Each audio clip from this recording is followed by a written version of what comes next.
A torchlit Persian archive vault. Rows of clay tablets and sealed scrolls stretch into darkness. A hand pulls one scroll from the shelf. Dust falls in the torchlight. Text overlay, this scroll almost stayed buried forever. For 16 years, the temple in Jerusalem sat half-built, not because the people gave up, because their enemies never did. Officials wrote letters, kings were manipulated, construction was shut down by royal order, and then, in one of the most surprising twists in the Old Testament, a search through a dusty Persian records vault turns up the one document that changes everything. Welcome back to Daily Bread Chronicles. I'm so glad you're here. We're walking through the one story that leads to Jesus, the one-year Bible reading plan from BibleProject, and you can find it yourself at BibleProject.com. Today we're in Ezra 4-6 and Psalm 58. Let's get into it. Opposition doesn't always look like a fight.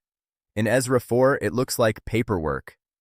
Enemies of Judah first offer to help build the temple, a suspicious kindness the leaders wisely refuse. When that doesn't work, the opposition shifts. They discourage the builders, hire counselors to frustrate the work, and eventually write letters to the Persian king accusing the Jews of rebellion. It works. Construction stops. Not for a season, for years, all the way until the reign of Darius. Then, chapter 5 opens with two names that change the trajectory of the whole book: Haggai and Zechariah. These prophets don't file a legal appeal. They simply speak, and Zerubbabel and Jeshua get back to building, opposition or not. When the regional governor Tattenai shows up demanding to know who authorized this, the elders don't panic. They point back to Cyrus's original decree. That's where the buried scroll comes in. Darius orders a search of the royal archives, and in the fortress at Ecbatana, officials find the original scroll. Cyrus's decree, word for word, confirming everything the Jews had claimed. Darius doesn't just permit the work. He funds it from the royal treasury and orders anyone who interferes to be punished. Ezra 6:14 says it plainly. And the elders of the Jews builded, and they prospered through the prophesying of Haggai the prophet and Zechariah the son of Iddo. And they builded and finished it, according to the commandment of the God of Israel, and according to the commandment of Cyrus and Darius and Artaxerxes, king of Persia. Did you know? Ezra 4:8-6:18 switches languages mid-book, from Hebrew into Aramaic, the official diplomatic language of the Persian Empire. The text itself preserves the actual correspondence between the officials and the king. Delay isn't the same as denial. The builders waited 16 years, but the delay ended the moment a prophetic word broke through the noise of political opposition. Sometimes the breakthrough isn't a new strategy, it's simply obedience returning. Have you ever kept waiting through opposition only to watch God move in a way you didn't expect? Tell me about it below. Chapter 4. Opposition to the rebuilding. When the enemies of Judah and Benjamin heard that the exiles were building a temple for the Lord, the God of Israel, they came to Zerubbabel and to the heads of the families and said, "Let us help you build, because, like you, we seek your God and have been sacrificing to him since the time of Esarhaddon king of Assyria, who brought us here." But Zerubbabel, Joshua, and the rest of the heads of the families of Israel answered, "You have no part with us in building a temple to our God. We alone will build it for the Lord, the God of Israel, as King Cyrus, the king of Persia, commanded us." Then the peoples around them set out to discourage the people of Judah and make them afraid to go on building. They bribed officials to work against them and frustrate their plans during the entire reign of Cyrus king of Persia and down to the reign of Darius king of Persia. Later, opposition under Xerxes and Artaxerxes. At the beginning of the reign of Xerxes, they lodged an accusation against the people of Judah and Jerusalem, and in the days of Artaxerxes king of Persia, Bishlam, Mithridath, Tabeel, and the rest of his associates wrote a letter to Artaxerxes. The letter was written in Aramaic script and in the Aramaic language. Rehum, the commanding officer, and Shimshai, the secretary, wrote a letter against Jerusalem to Artaxerxes the king as follows: Rehum, the commanding officer, and Shimshai, the secretary, together with the rest of their associates, the judges, officials, and administrators over the people from Persia, Uruk, and Babylon, the Elamites of Susa, and the other people whom the great and honorable Ashurbanipal deported and settled in the city of Samaria and elsewhere in Trans-Euphrates. This is a copy of the letter they sent him. To King Artaxerxes, from your servants in Trans-Euphrates. The king should know that the people who came up to us from you have gone to Jerusalem and are rebuilding that rebellious and wicked city. They are restoring the walls and repairing the foundations. Furthermore, the king should know that if this city is built and its walls are restored, no more taxes, tribute, or duty will be paid, and eventually the royal revenues will suffer. Now, since we are under obligation to the palace, and it is not proper for us to see the king dishonored, we are sending this message to inform the king, so that a search may be made in the archives of your predecessors.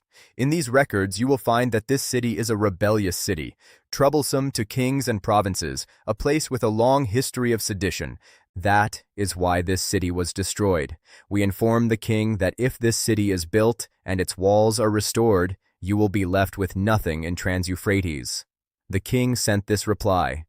To Rehum, the commanding officer, Shimshai, the secretary, and the rest of their associates living in Samaria and elsewhere in Trans-Euphrates.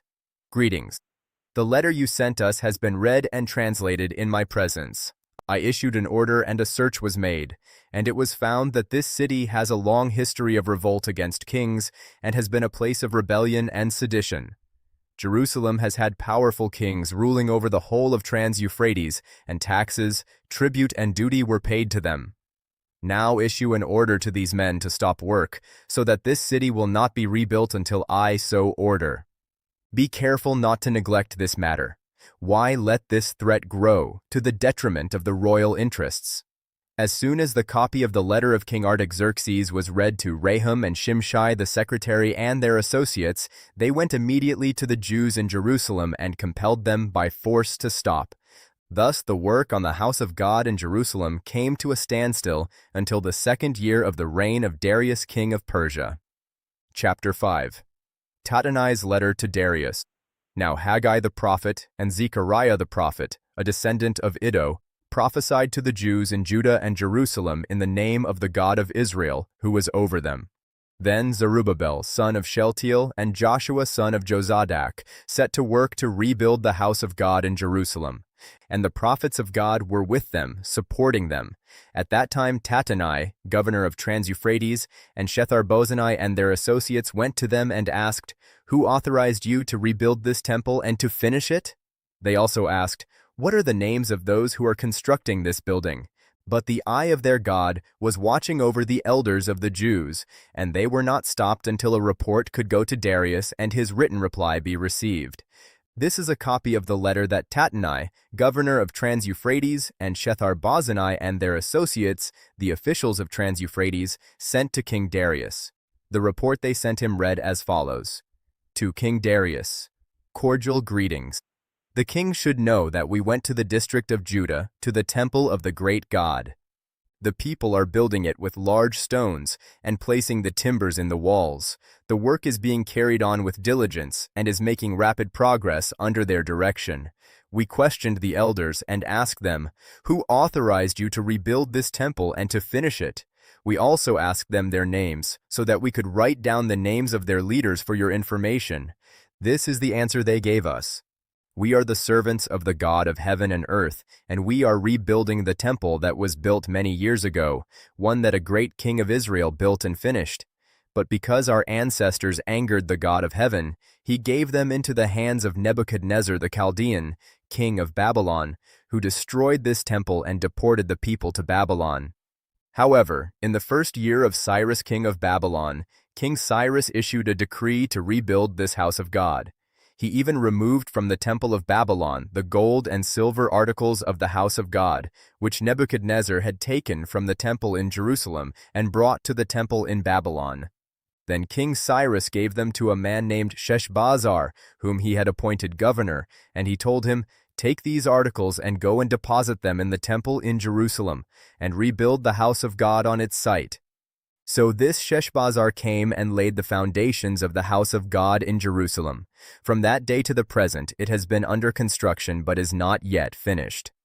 Now if it pleases the king, let a search be made in the royal archives of Babylon to see if King Cyrus did in fact issue a decree to rebuild this house of God in Jerusalem. Then let the king send us his decision in this matter. Chapter 6. The Decree of Darius. King Darius then issued an order, and they searched in the archives stored in the treasury at Babylon. A scroll was found in the citadel of Ecbatana in the province of Media, and this was written on it. Memorandum. In the first year of King Cyrus, the king issued a decree concerning the temple of God in Jerusalem. Let the temple be rebuilt as a place to present sacrifices, and let its foundations be laid. It is to be 60 cubits high and 60 cubits wide, with 3 courses of large stones and 1 of timbers. The costs are to be paid by the royal treasury.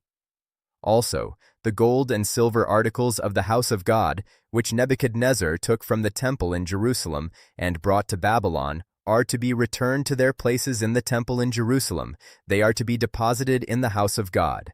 Now then, Tattenai, governor of Trans-Euphrates, and Shethar-Bozenai, and you other officials of that province, stay away from there. Do not interfere with the work on this temple of God. Let the governor of the Jews and the Jewish elders rebuild this house of God on its site. Moreover, I hereby decree what you are to do for these elders of the Jews in the construction of this house of God. Their expenses are to be fully paid out of the royal treasury from the revenues of Trans-Euphrates, so that the work will not stop.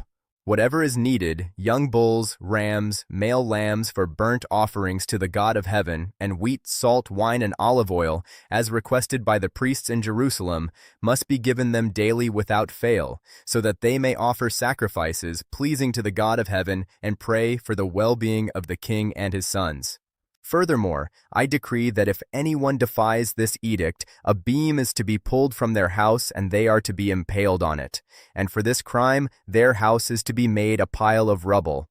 May God, who has caused his name to dwell there, overthrow any king or people who lifts a hand to change this decree or to destroy this temple in Jerusalem. I, Darius, have decreed it. Let it be carried out with diligence, completion and dedication of the temple. Then, because of the decree King Darius had sent, Tattenai, governor of Trans-Euphrates, and Shethar-Bozenai and their associates carried it out with diligence. So the elders of the Jews continued to build and prosper under the preaching of Haggai the prophet and Zechariah, a descendant of Iddo. They finished building the temple according to the command of the God of Israel and the decrees of Cyrus, Darius, and Artaxerxes, kings of Persia. The temple was completed on the 3rd day of the month Adar, in the 6th year of the reign of King Darius. Then the people of Israel, the priests, the Levites, and the rest of the exiles celebrated the dedication of the house of God with joy. For the dedication of this house of God, they offered 100 bulls, 200 rams, 400 male lambs, and, as a sin offering for all Israel, 12 male goats, 1 for each of the tribes of Israel. And they installed the priests in their divisions and the Levites in their groups for the service of God at Jerusalem, according to what is written in the book of Moses. The Passover. On the 14th day of the 1st month, the exiles celebrated the Passover. The priests and Levites had purified themselves and were all ceremonially clean. The Levites slaughtered the Passover lamb for all the exiles, for their relatives the priests, and for themselves. So the Israelites who had returned from the exile ate it, together with all who had separated themselves from the unclean practices of their Gentile neighbors, in order to seek the Lord, the God of Israel. For 7 days they celebrated with joy the festival of unleavened bread, because the Lord had filled them with joy by changing the attitude of the king of Assyria, so that he assisted them in the work on the house of God, the God of Israel. If today's reading encouraged you, take a second and hit that subscribe button so you don't miss tomorrow's reading. Share this with someone who needs to hear that delayed doesn't mean forgotten. Drop a comment and let's talk about it together. Tomorrow we're moving into Ezra 7 through 10 and Psalm 59, and I'll see you right back here. Until then, keep building, even when the answer feels buried. God bless.